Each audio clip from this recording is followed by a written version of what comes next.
Welcome everyone. Today we are going to be focusing on how to conduct a guest speaker and competition scenario using Microsoft 365 and more specifically Microsoft Teams. So we're going to talk about 3 different options as far as guest speakers and competitions. We're going to talk about Microsoft Teams meetings and how to plan a meeting with someone who comes from an external source. We're going to talk about how to create a live event in the scenario where you have a situation where you have a lot of people that need to attend. I think that's about more than 350, let's say. And then we're also going to talk about how we could do something like competitive speaking competitions. So how we create things like a judge's room and judging forms. So that is the third part of today's session. We're going to talk about how to do that and how you can integrate that into your live event. So to start off, I am using the Microsoft Teams application. So make sure that you are using the desktop app, and I am working in the account of Christy, who is the facilitator or the instructor. And in this case, Christy is going to be setting up a meeting where she is going to be inviting an external person to come and play the role of a guest speaker. So what Christy needs to do to start is to actually come into her calendar, and she is going to prepare the guest speaking spot for today at 1 p.m. So she's going to come and click on New Meeting, and we are going to say guest speaker. We'll just invite myself as the guest speaker. So I am going to make this a guest speaking spot that goes from 1 to 2 o'clock, and it is not necessarily going to repeat. It's just a one-time option. And then I would like to make sure that all of my cadets in the training group 1 are present. So I'm going to come into the CTC Alpha training group. I'm going to put it in the level 400 group. Now, this person in my guest speaker, Alexandra, she is not a part of our cadet training group 4. She is an external invitee. So what that means is that I won't be able to search for Alexandra Lamarca on here because she is not a part of our environment. So it tells me there are no results for her. But what I could do was invite her with her email address. So if I add her in, for example, at outlook.com, you'll see that it actually gives me the option to invite this person. So I'm going to say, yes, I want to invite them. And my guest speaker does not even need to have a Microsoft or an Office 365 account to be able to participate. Because this is just an invited meeting, they'll always be able to participate through the web if necessary. So all of my cadets will receive that invitation in their calendar, and my invited guest will actually get an email that will invite them with the email link. If they happen to be an Office 365 user, then that would automatically go into their calendar. But if they are not, then it is no big deal. The meeting link will be provided to them in the email. So I'm making sure I'm putting this in the correct time zone. I have given it a title. I have added my guest speaker. I've selected the time. I've put this in the correct channel, and then I'm going to send this off. So as you can see, it starts to load that up there. If I come back to my Microsoft Teams space and I go to that level 400 channel, you will notice that that meeting got scheduled and is posted there for everyone, saying that Alexandra is going to be the guest speaker at 1 o'clock. If I come to my calendar, we will now see that this is available to me as well in my calendar. So that's really easy. Again, I just clicked on New Meeting and I went and added that external guest. Now, because I'm going to be having a guest speaker, what I need to do is I need to make sure that these settings allow for this person to present and to join our meeting properly. So what I am going to come in here and do is I am going to click on this meeting, and I am not going to hit join. I'm actually going to come and just expand to see all of the meeting options. And what we will see here is that I have the ability to cancel the meeting. I could copy the link in case Alexandra has lost it and she doesn't know how to get into the meeting. I can come in and change the time if I ever need to, but what I want to focus on right here are the meeting options. And the meeting options are what is going to allow me to make sure that this meeting is properly set up. So I'm just going to make sure I'm in Christy's account, and I'm going to click on meeting options. And what this does is it brings me to the web and actually allows me to play with a few of the meeting options before our meeting. So the first setting I have here is who can bypass the lobby. Microsoft Teams has a lobby for meetings, so it can make people have to wait without just jumping into the meeting automatically. So by default, it is people in my organization and guests. That's great. I've invited her as a guest. That means that they do not have to wait. However, maybe I do want people to wait. Maybe I don't want people to just hop into the meeting without me being there. It means they could effectively start the meeting without me. So we could say nobody has to wait. Everybody can just come straight into the meeting. I could say people in my organization and guests that I've invited. Only people in my organization can bypass the lobby, or no one, only me. That means that I'm kind of like the gatekeeper. I have to let all of the cadets in, and I also have to let that guest speaker come in. So those are the options that you can have. Depending on the size of the event, you might want to change those options. You have the option here to always let callers bypass the lobby, but we've turned that off simply because I've said it's only me that can bypass the lobby. If you'd like to have a little notification in the chat when callers join or leave, you can always announce when they leave. You do not have to, so you could just say, no, I don't want to keep that kind of running message of when people joined and when people left. You can also decide who can present. So does that mean everyone? Does that mean anybody in your organization or a guest? Does that mean only specific people? Or does that mean only me? Now, this is a really important one when it comes to guest speakers, because what that means is that only you or only people in your organization or a guest have the ability to share their screen. Now, the worst scenario would be if you have that guest speaker, they're doing their talk, and all of a sudden one of your cadets by accidentally shares the screen over top of them. So I'm going to suggest that if you have this situation where you have a guest speaker coming, that you would put only you can present, because we can give extra presenter accesses once the person is in the meeting. If you never want the cadets to speak in this meeting, you can make sure that they cannot turn on their mic, so you can give them like a hard mute. If you do not want them to be on camera, you can also say, I do not want the attendees to have their cameras available to them. And do you want the reactions or not? Those are like the applause or the likes in the meeting. Sometimes it's a really nice thing to have when it comes to the guest speaking type of engagements. So I'm pretty happy with those settings. I don't want anyone to go into the meeting without me, and I only want myself to be the presenter by default until I give extra accesses. And now I'm going to save that. So those are the meeting settings specifically for this meeting. So I'm going to come into Microsoft Teams. I am going to come into the guest speaking role, and I am actually going to join the meeting. And I will do the same thing with one of my attendees. I will be an attendee just so that you can see. And again, just so you know, you always have that ability to have the camera on or off. You absolutely do not have to have it. But I'm just going to show you what that looks like. So if you click on the camera on, I actually have my camera blurred out at the moment, but just so you're aware, you could actually have that camera on. There we go. You can see that I just have something covering the camera. It allows you to have background filters. So if you are sitting in a situation where you're at home or you've kind of got a mess behind you, you could always choose to have a more professional office type of environment, and then it will put that fake background behind you if you need it. In this case, I'm not going to put my camera on.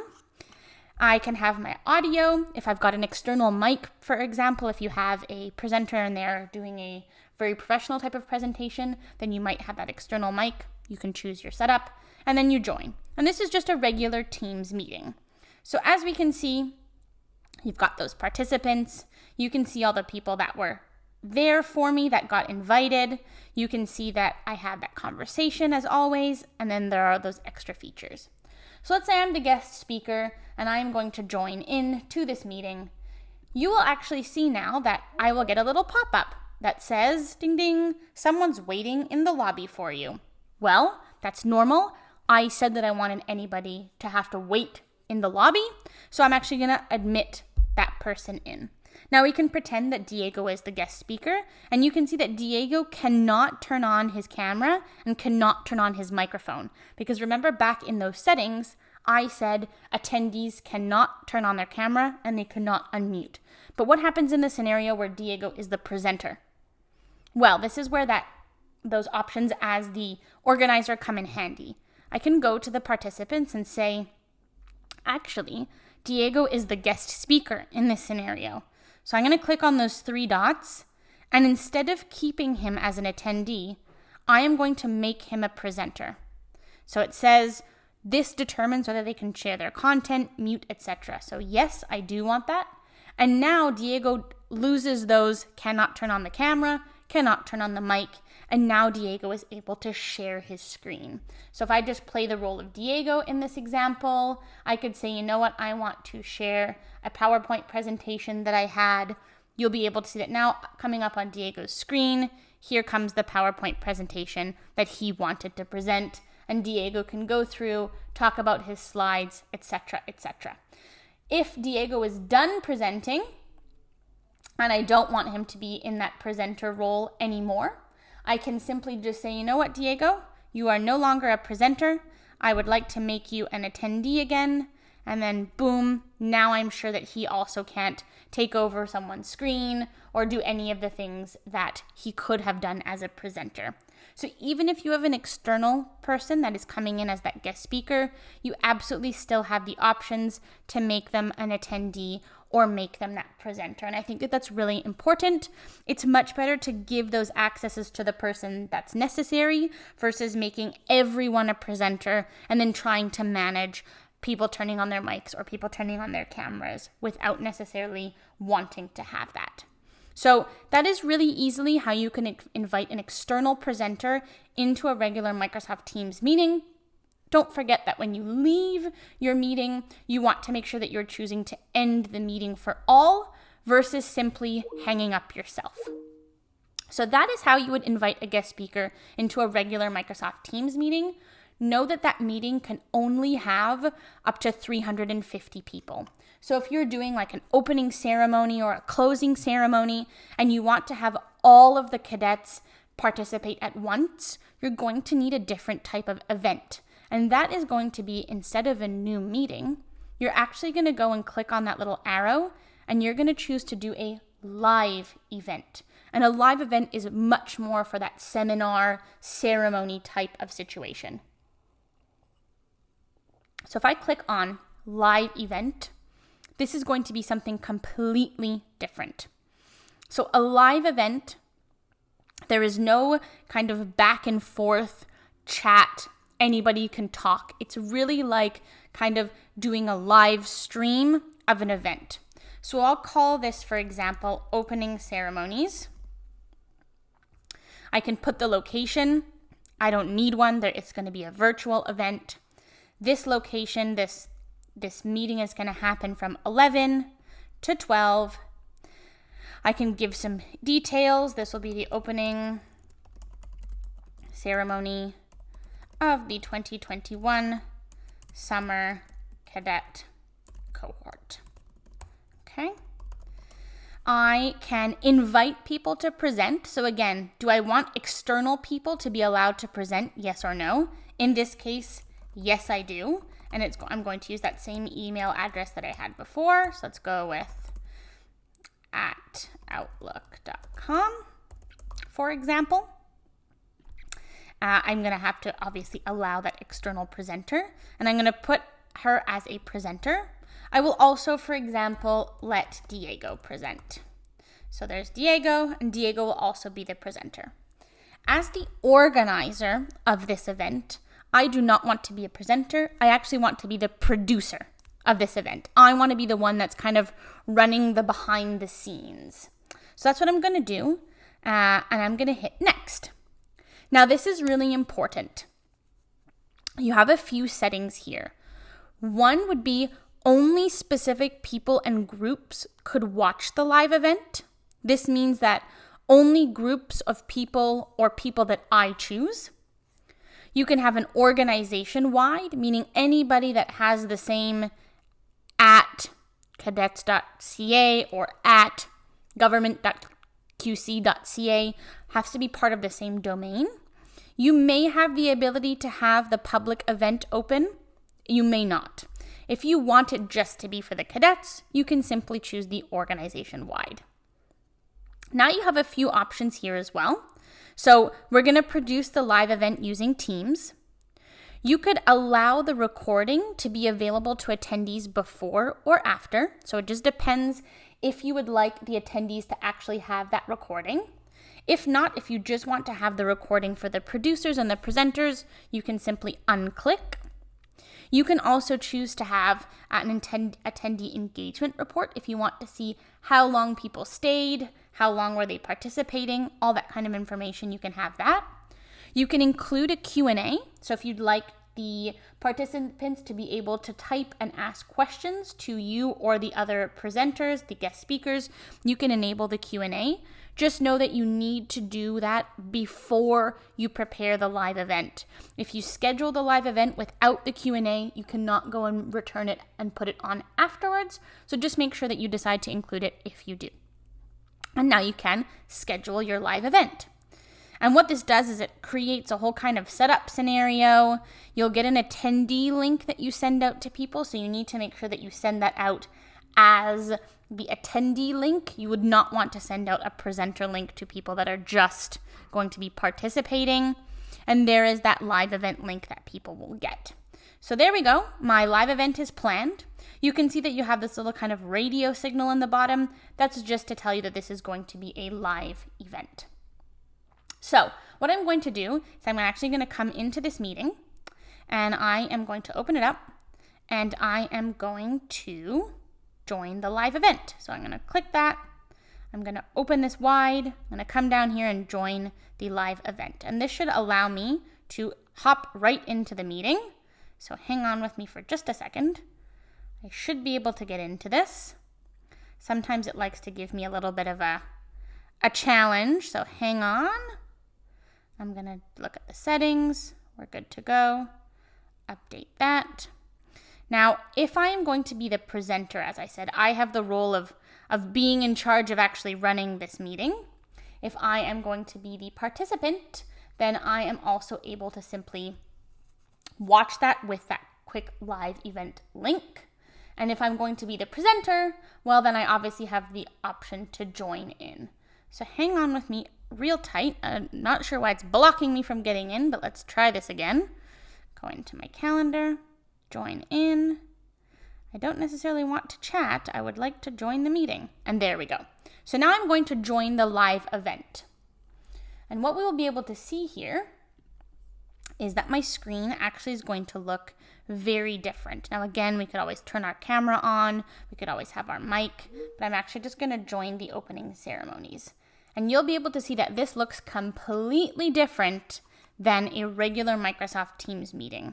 And that's because it really is a live event. It's completely different. It's a lot more professional and a lot more, let's say, a lot more formal versus an informal meeting. So if I am going to come in and I am going to be the presenter in this scenario, you will see that I have the option here. I still have the chat. I've got the share screen, and I can have the ability to mute everyone. So let's say I am going to be the host. I'm kind of like the backstage organizer. You'd be able to see how many people are here, how many attendees are here at the moment. You'll have a conversation. This conversation is only for the presenters and the producers. So no cadet could see this. So I could say something like, "Hey Diego, please make sure to share your PowerPoint when you get into the event." And that way I know that Diego and whoever else is actually listed as a presenter or a participant will be able to see this, but none of the attendees would be able to see this message. You'll also see that we are able to have somebody join in. So Diego would be able to join in if he needed to. That's a pretty easy thing to do. I can also share my screen. So if, let's say, I'm presenting something and I have this prepared, I could actually choose to just do a whole desktop or a specific window if I want to share a specific window. Let's say I'm going to share that window. I am going to just allow it to share that screen. So there it is. There's that one screen that is being shared. You can see I can move around.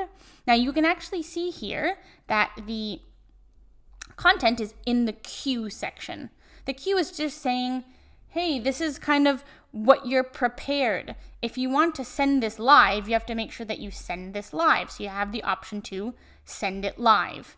Now that's going to take this screen and actually push that out to the live event. So now I'm sure that the live event people are seeing that.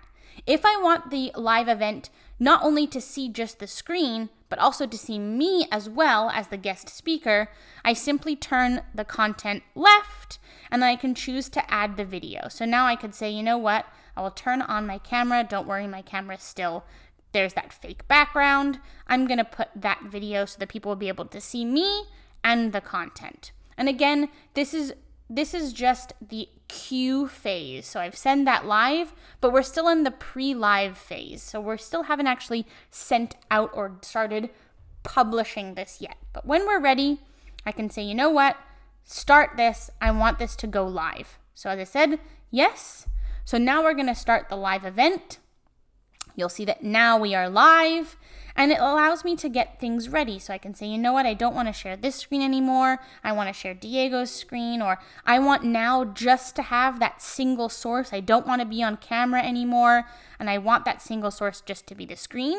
You can see that live, they still see the screen and the camera, but I'm prepared to now just send the content. I can push that live if I want to.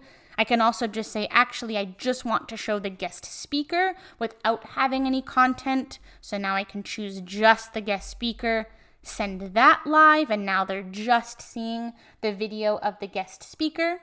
And as we're going through, I can be talking to Diego the whole time.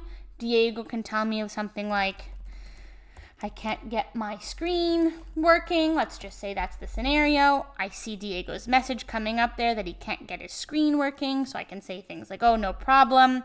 Just hang tight. I'll fix it for you, or whatever it may be. I can also see the participant, so I can see who's here.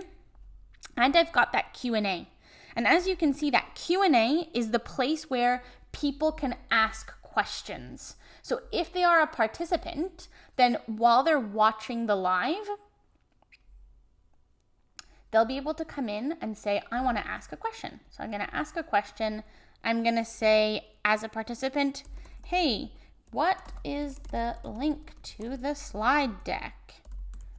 And then that gets sent off, and oh, there is that message that comes up.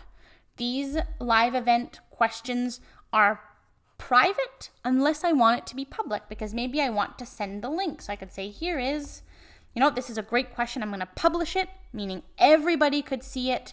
And now I'm going to say, this is the link. Here is the link. And there we are.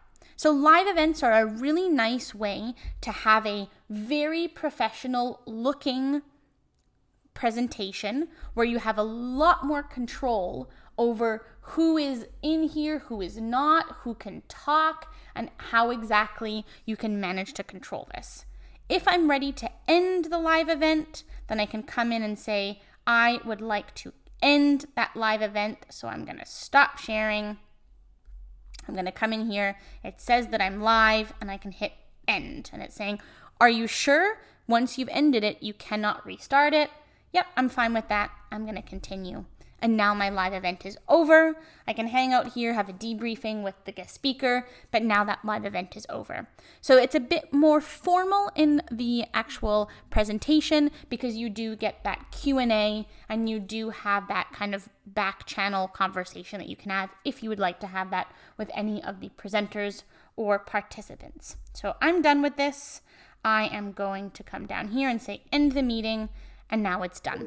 So that live event is really a much more professional, a much more production-based event environment where you could have those guest speakers. So that is those two main pieces for guests. So again, we've got a regular meeting where we invite a guest, and we've got that live event. Now, you might want to use that regular guest speaker type of meeting simply to have a place to do like a oral speaking competition where you have things like judges forms and all that. So I'm going to talk about how you could do that. So with Microsoft Teams, you can come in and actually create a team. I'm going to create a team. I'm going to create it from scratch because I don't know what I need yet. And I'm definitely going to make this private because I only want to include the judges. So I'm going to call this the judges room. And I'm going to hit create. And now I will have that judges room place for the judges to participate and watch. Now I can do anybody can be a part of this. So let's say I am going to make Miriam one of the judges, and I am going to invite that external person as well to my judges room. So they can be an internal or an external, it doesn't matter, your choice. So there we go, I'm gonna add them in. And are they a member or an owner? They're just a member. So now I've got my judges room, and you can see that judges room team has simply been added right at the bottom. So in that judges room, they could use this place to talk. So they could have conversations and say, hey, what did you think, let's say, of speaker number 2's content? And then that person can come in and respond. So you have that ability to have that posts. You can also use the Files tab to have something like a judge's form, like a rubric. So in here, we could create a new Word document. We could call this the oral presentation rubric. And in here, we could potentially make a little chart where we could talk about what the different criteria would be on that rubric. So I'm going to insert a little table. Let's say it is a 4x3 table. So we can talk about the presenter. We can talk about their level of pronunciation. We can talk about their content. We can talk about their use of voice, etc., etc.